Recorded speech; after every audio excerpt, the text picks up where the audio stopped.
Je suis Sébastien Kwame, jeune tisserand non-voyant situé dans la commune de Ndoussi.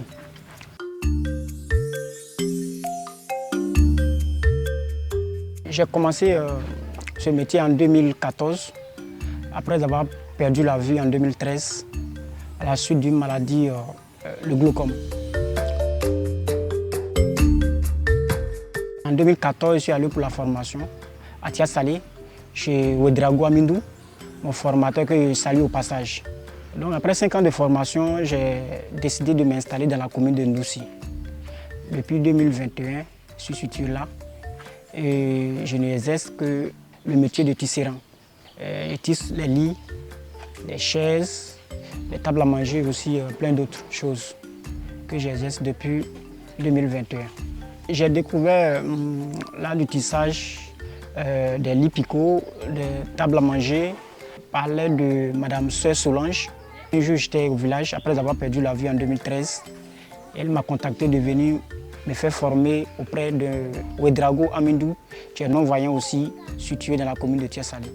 Et c'est comme ça que je suis allé, elle a payé ma formation. J'ai vu que j'avais déjà la main et j'ai décidé de m'installer à mes propres comptes.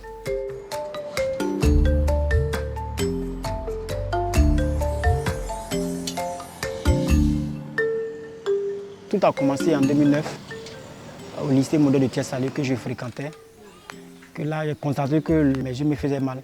Et je voyais flou, et c'est comme ça que ça a commencé. Et j'ai contacté les parents au village. Le lendemain, maman est venue, on s'est rendu à Bonois pour me faire consulter. On s'est rendu que le médecin m'a dit que je souffrais du glaucome. Après consultation, ils m'ont prescrit des lunettes. C'est toujours en 6e. Maintenant en 5e, on devrait m'opérer. Mais à chaque fois qu'on partait à l'hôpital, on dit que la tension de l'œil était tellement augmentée, on ne peut pas faire l'opération. Et en 4e, il y a un œil qui est parti, il reste un œil. Je suis allé en 3e, après 2 mois de cours en classe de 3e, et l'autre est parti. C'était difficile. Et j'étais au village, je ne sais pas quoi faire. Et c'est après ça que je suis allé à Boaké pour les soins traditionnels. Après ça que j'ai décidé d'aller apprendre ce métier. Ce qui m'a motivé, c'est quand j'ai vu mon formateur travailler. À chaque fois, il faisait des expositions, les clients venaient, ils achetaient les lits. Voilà. Et puis on exposait, on partait vraiment à l'hôtel Ivoire. Tout ça, c'est ça qui m'a motivé à vraiment me donner au métier. Aujourd'hui, c'est avec ça que je me prends en charge. Tantôt c'est dur, mais bon, je le fais avec. Pour fabriquer un lit aujourd'hui, je contacte le ferronnier. Lui, il va confectionner le fer. Moi, je vais mettre la peinture. D'abord l'anti-rouille d'abord. Il faut mettre d'abord l'anti-rouille et puis tu mets la peinture. Après la peinture, on passe au tissage. On va avec ces fils-là. Voilà, c'est du nylon. C'est avec ça que je travaille. Il faut d'abord faire la chaîne. On voit les bandeaux, les plusieurs couleurs que j'avais fait ici. Voilà, il faut d'abord faire la chaîne d'abord. Après avoir fini la chaîne, on passe au tissage.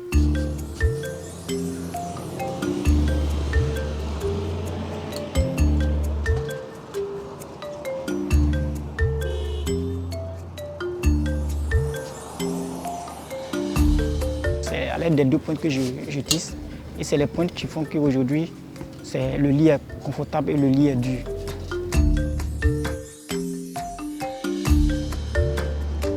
Les principales difficultés aujourd'hui, c'est le problème financier parce qu'aujourd'hui, je n'ai pas de grands moyens pour pouvoir confectionner ces choses et à même acheter ces matériels.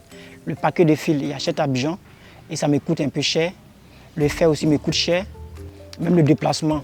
À chaque fois pour me déplacer, j'ai besoin de quelqu'un. Donc je suis obligé de me défendre seul, aller à Abidjan. Je suis obligé. Normalement, il doit me faire accompagner, mais manque de moyens. Aujourd'hui, je vais seul avec ma canne. Quand j'arrive à Abidjan, vraiment, c'est difficile. Je dois lutter le bus, je dois lutter, appeler la vendeuse de fil pour qu'elle vienne me livrer. Donc vraiment, vraiment, c'est difficile.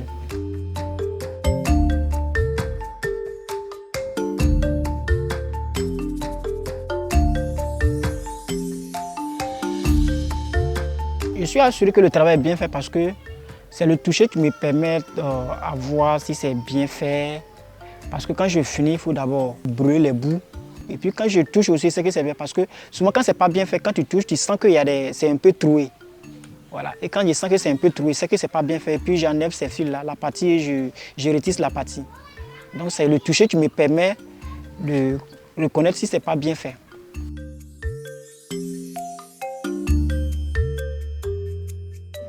C'est le damier toujours avec le tuyau rond. Voilà, lui il a 30 000 francs CFA. Voilà, vous voyez, voilà, c'est le modèle le plus facile.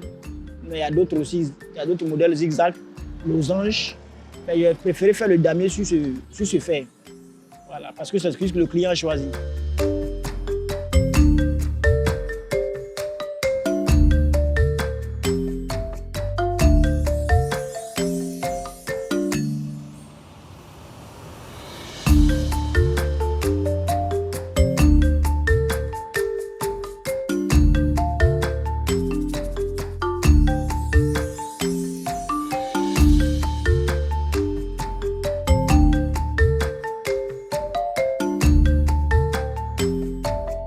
Mon entourage apprécie mon travail.